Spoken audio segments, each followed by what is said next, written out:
La gastronomie française du Moyen Âge, un cours de français pour la gastronomie, dispensé à l'Université Naresuan par Dr Jean-Philippe Babu en 2024. Le cours est composé de 4 parties. La partie A, consacrée à l'alimentation selon le rang social. Nous rappellerons le contexte de la société médiévale qui était composé de 3 ordres, la noblesse, le clergé et le tiers-état. Nous nous intéresserons ensuite à l'alimentation selon que l'on est aristocrate, paysan ou bourgeois. Dans la partie B, nous traiterons des aliments de base comme le pain, le vin et le poisson. Dans la partie C, nous nous intéresserons à la table et à ses manières. Enfin, dans la dernière partie, nous découvrirons le viandier, le plus ancien ouvrage de cuisine médiévale connu et qui est attribué à Taïwan. Nous allons donc commencer par découvrir l'alimentation selon le rang social. Au Moyen Âge, en France, mais ce pays n'existait pas encore vraiment, la société était divisée en 3 grands ordres sociaux. Le clergé, la noblesse et le tiers-état. La noblesse, c'était les bellatores, ceux qui combattent, les seigneurs, les chevaliers, jusqu'au roi et à la reine. Et puis, il y avait le clergé, c'est-à-dire les oratores, ceux qui prient, et qu'on pouvait diviser en haut clergé, avec le pape, les cardinaux, les évêques, et le bas clergé, les curés et les moines. Et puis, il y avait la grande masse de la population, c'est-à-dire le tiers-état, les laboratores, ceux qui travaillent, formés des paysans, mais aussi avec le développement des villes, de plus en plus important à partir du XIe siècle, des artisans, des marchands, des banquiers même, au Moyen Âge, qui commençaient à apparaître et à jouer un rôle de plus en plus important parmi les gens des villes, c'est-à-dire les bourgeois. Intéressons-nous tout d'abord à l'alimentation de l'aristocratie. L'aristocratie, composée des nobles, du haut clergé et des riches bourgeois, avait accès à une alimentation variée et luxueuse. Pour les grandes occasions, des banquets étaient organisés. C'étaient des repas somptueux avec plusieurs services et de nombreux plats. Fruits, pâtés, tourtes, bouillons, plats mijotés, viande rôtie, desserts. En raison de leurs croyances religieuses, les nobles préféraient les fruits aux légumes. Ils pensaient que les fruits étaient plus proches du ciel et donc de Dieu, ce qui les rendait plus nobles. Entre les services, musiciens, acrobates, jongleurs, dresseurs d'animaux et poètes divertissaient les invités. Ces divertissements s'appelaient les entremets, entre les plats. Ils étaient souvent accompagnés de plats décoratifs spectaculaires.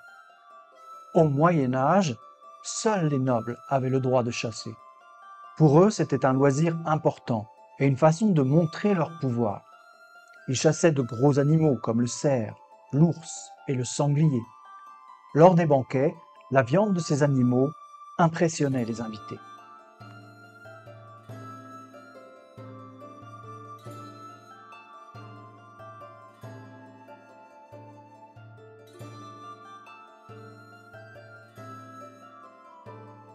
Les nobles chassaient également des animaux plus petits comme le chevreuil, le lièvre, le lapin, le renard, etc. Les faisans, les alouettes, les cailles, les perdrix, les oies sauvages, les canards sauvages, les paons, les cygnes, les cigognes, les hérons, les aigles et bien d'autres oiseaux étaient très prisés. En effet, pour les chrétiens du Moyen Âge, les oiseaux étaient préférables, car pouvant voler, ils étaient plus proches de Dieu. Parlons des sauces maintenant. Au Moyen Âge, les sauces servies avec les viandes et les poissons avaient des caractéristiques particulières. Elles étaient acides, grâce à des ingrédients comme le vin, le vinaigre ou le verjus, un jus acide extrait de raisins non mûrs. Elles étaient légères, avec peu ou pas de matière grasse. Elles étaient épicées, avec des épices comme le gingembre et la cannelle. Pour épaissir ces sauces, on utilisait souvent de la mie de pain grillée trempée dans du bouillon ou du foie de volaille. Enfin, découvrons les épices, qui étaient tant utilisées au Moyen Âge. Pour accommoder les plats de leur festin, les aristocrates utilisaient de nombreuses épices, comme par exemple le poivre, le gingembre, la cannelle, le clou de girofle et le safran, le galanga, la muscade, la cardamome, le cumin ou le curcuma. Ces épices, qui provenaient d'Afrique, du Proche-Orient, du Moyen-Orient ou de l'Extrême-Orient, étaient très coûteuses. Nous allons maintenant nous pencher sur l'alimentation des paysans. Nous allons commencer par l'alimentation des paysans pauvres. Au Moyen Âge, les paysans pauvres se nourrissaient principalement d'un bouillon de légumes avec un peu de gras et un morceau de pain noir. Ils complétaient leur alimentation en ramassant des champignons, des fruits et d'autres plantes sauvages. La viande était rare dans leur régime alimentaire, en partie parce que le droit de chasse était réservé aux nobles. Les paysans plus aisés pouvaient préparer des grasses soupes avec du pain et du fromage trempés dans du bouillon et consommer les produits de la ferme tels que le lait, le lard, les légumes, les œufs, les poulets et les oies. Les légumes verts comme le chou étaient courants dans leur alimentation. Enfin, intéressons-nous à l'alimentation des bourgeois. Les bourgeois, originellement les habitants des bourgs, avaient une alimentation plus variée que les paysans. Ils pouvaient acheter des épices et des produits importés, mais moins luxueux que ceux des nobles. Ils mangeaient des viandes, des poissons, des légumes et avaient une plus grande variété de pains et de pâtisseries.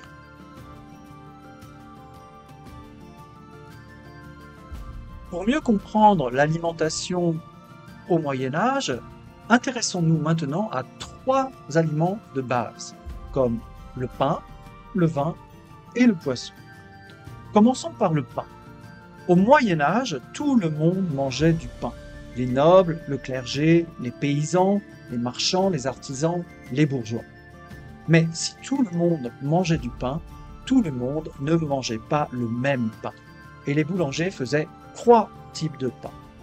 Le pain noir, destiné aux plus pauvres, ce pain était fabriqué avec une farine complète, non raffinée, de seigle ou d'orge. Il était plus sec, plus lourd, mais très nourrissant. Le pain gris, destiné aux classes sociales un peu plus aisées, ce pain était fabriqué avec une farine semi-complète, moins raffinée que celle du pain blanc. Cette farine était souvent un mélange de blé, de seigle et d'orge. Le pain gris avait une mie plus légère que celle du pain noir et une croûte épaisse. Le pain blanc, enfin, était destiné aux classes sociales aisées. Ce pain était fabriqué avec de la farine de blé très raffinée. Il avait une mie douce, légère et moelleuse, avec une croûte fine et croustillante. Le vin maintenant. Au Moyen Âge, les gens ne buvaient pas d'eau car elle pouvait rendre malade. Ils buvaient du vin à la place, même les enfants.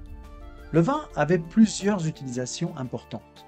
Il était utilisé pour nettoyer les blessures et pour fabriquer des médicaments.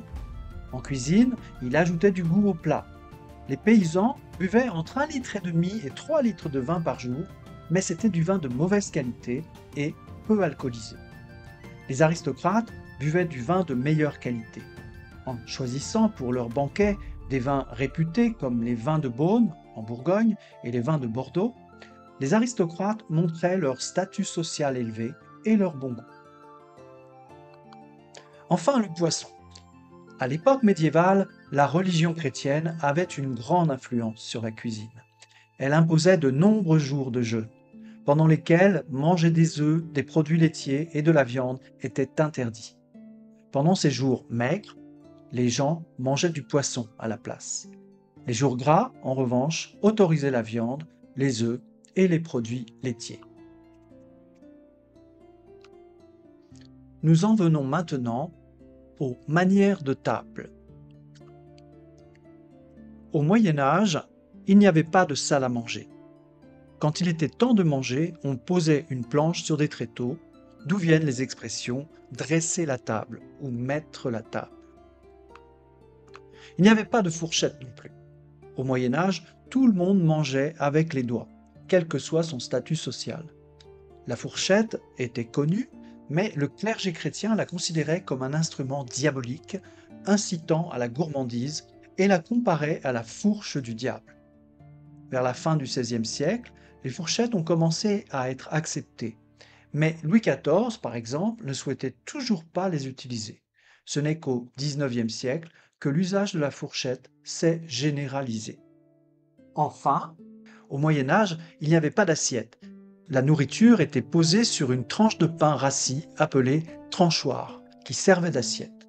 Ce pain absorbait les jus des aliments et était parfois donné aux pauvres après le repas. Le tranchoir pouvait être partagé avec le voisin de table, ce qui pourrait expliquer l'origine du mot copa. Bien qu'elle puisse varier selon les milieux ou selon les régions, voici quelques règles de bonne manière dans l'aristocratie du Moyen Âge.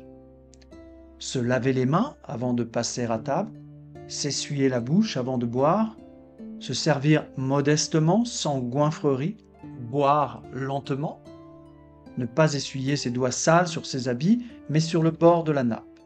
Ne pas saisir la nourriture à pleine main, mais avec 3 doigts. Ne pas rôter ou bien discrètement et s'excuser. Ne pas renifler, cracher ou flatuler.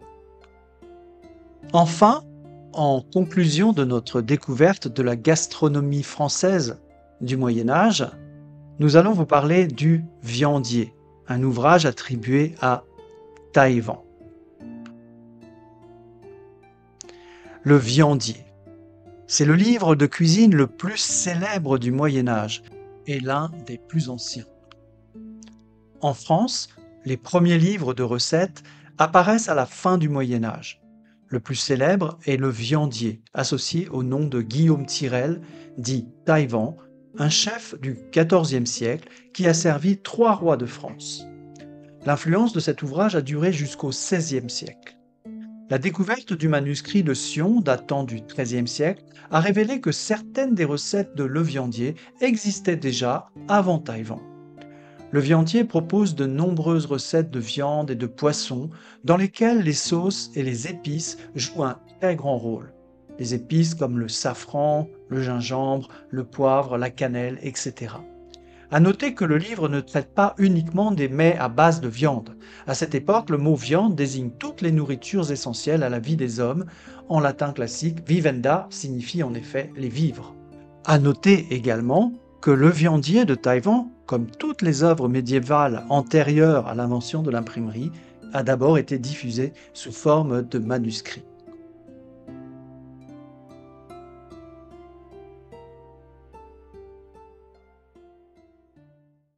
Merci, à la prochaine leçon.